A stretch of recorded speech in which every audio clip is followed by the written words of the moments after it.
My parents looked me in the eyes and told me to leave the only home I had ever known. Not tomorrow. Not next week. That very night, my suitcase was already waiting by the front door.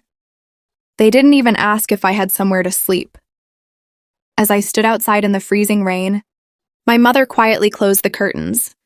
My father locked the front door, and my younger brother smiled. I had absolutely nothing. No home. No money. No family. But exactly 48 hours later, those same parents stood outside my door, tears running down their faces, begging me to save them. They never imagined the daughter they abandoned would become the only person who could help. But before I tell you how everything changed, tell me in the comments, if your own parents betrayed you like this, would you forgive them? Now, let me tell you my story. My name is Emma. I'm 32 years old. For years, I believed family was forever. No matter how difficult life became, I always put my parents first. When my father lost his job, I paid the electricity bills. When my mother became sick, I took her to every doctor's appointment. I even delayed buying my own apartment because they said they needed me. I never complained. I thought that's what daughters do. But everything changed the day my younger brother, Ryan, came home. Ryan had always been the favorite. If he failed, it was someone else's fault. If I succeeded, my parents called it luck. Still, I ignored it. I convinced myself that one day they'd finally see me the same way they saw him. I was wrong. One Sunday evening, my father called everyone into the living room. His voice was cold. "We've made a decision." Ryan smiled before anyone even spoke. My mother folded her hands. "This house belongs to Ryan now." I laughed. I honestly thought they were joking. Then my father looked directly at me. "You need to move out." My heart stopped. "I've been paying the bills. I've lived here my whole life." "It doesn't matter," Ryan interrupted. "I need the extra room." My parents didn't defend me. Instead, my mother quietly handed me a suitcase. She had already packed my clothes. That's when I realized they hadn't just made a decision. They had planned it for weeks. I couldn't believe what had just happened. The suitcase felt heavier with every step. Not because of the clothes, but because everything I had ever called home was now behind me. I turned around one last time. The porch light was still on. For a brief second, I hoped my mother would open the door. She didn't. Instead, the living room curtains closed. They didn't even watch me leave. I walked for hours. It started to rain. My phone battery was almost dead. I only had 43 in my wallet. No apartment. No hotel. No one to call. Every friend I thought I had was busy. That night, I slept on a bench at a small bus station. I wrapped my jacket around myself and cried quietly, not because I had lost the house, but because I had lost my family. The next morning, I received a phone call. It was my former boss, Mrs. Carter. "Emma, I heard what happened. I have a temporary room above my bakery. It isn't fancy, but it's safe." I burst into tears. Sometimes, kindness comes from strangers. When it never comes from family, I moved into the tiny room that same afternoon. It had an old bed, a small window, and a coffee machine that barely worked. But to me, it felt like a palace. For the first time in 2 days, I finally slept peacefully. The following morning, I decided I wasn't going to spend my life feeling sorry for myself. I updated my resume, applied for better jobs, worked extra hours at the bakery. Every dollar I earned, I saved. Then, exactly 48 hours after my parents threw me out, my phone rang. The caller ID said, "Dad." I stared at the screen. He had ignored my calls for months. Now, he was calling me. I answered. Before I could even speak, I heard panic in his voice. "Emma, please, we need your help."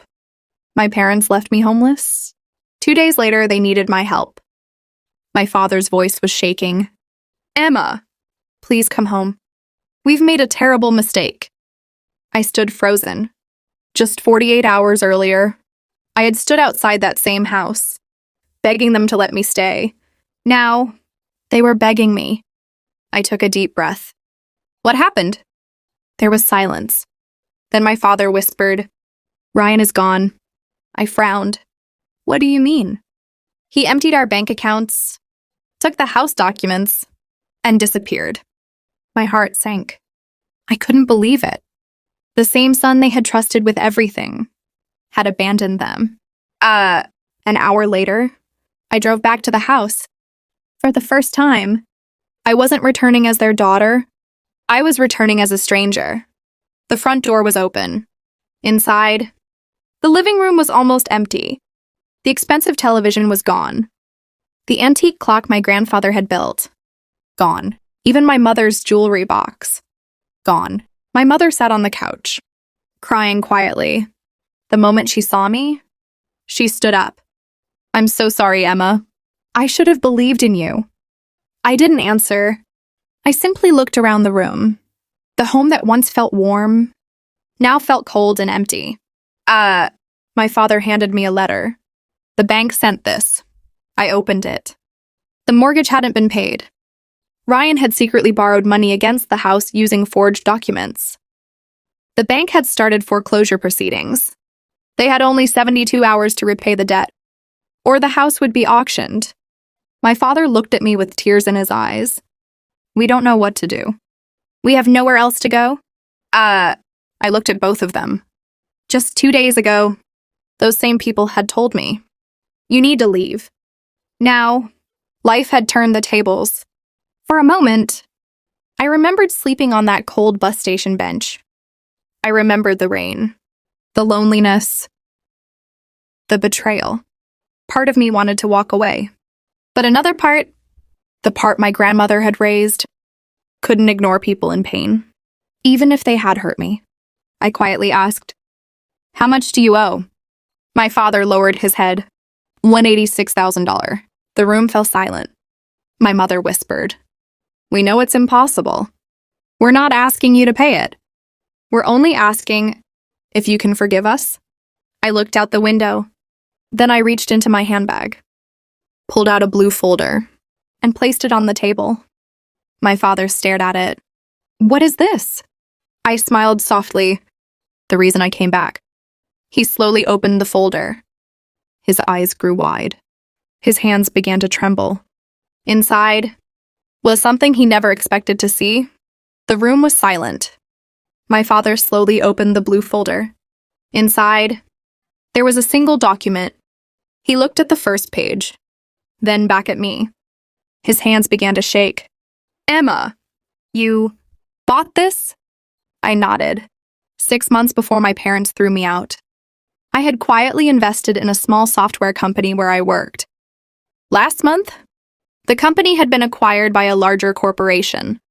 My shares were worth more than $2 million.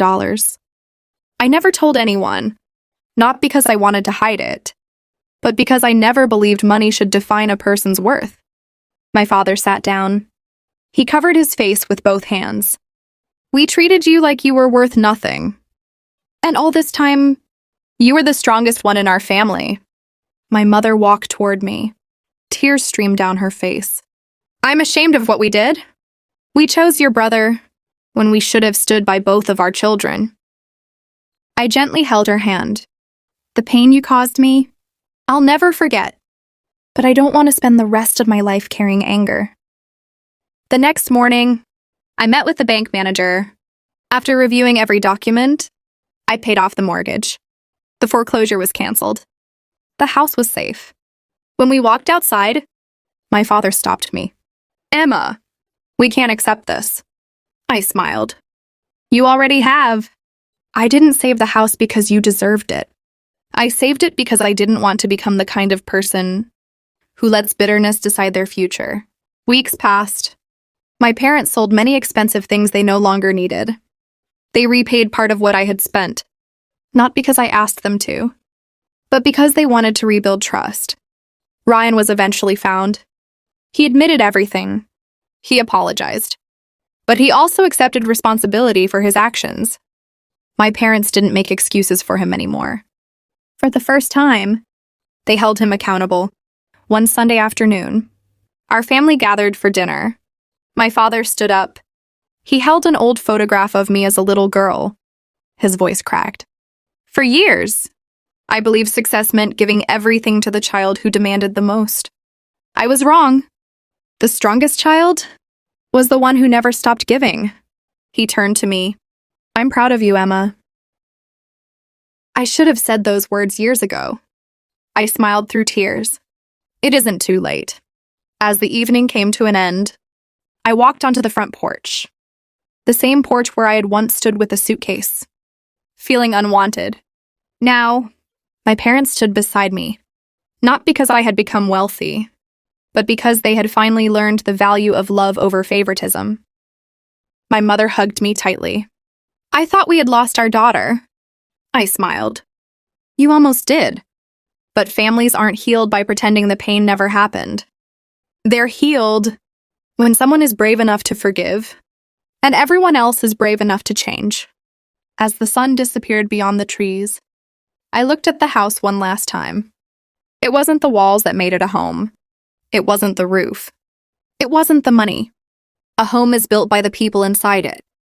And sometimes, the greatest act of strength is choosing compassion when life gives you every reason not to.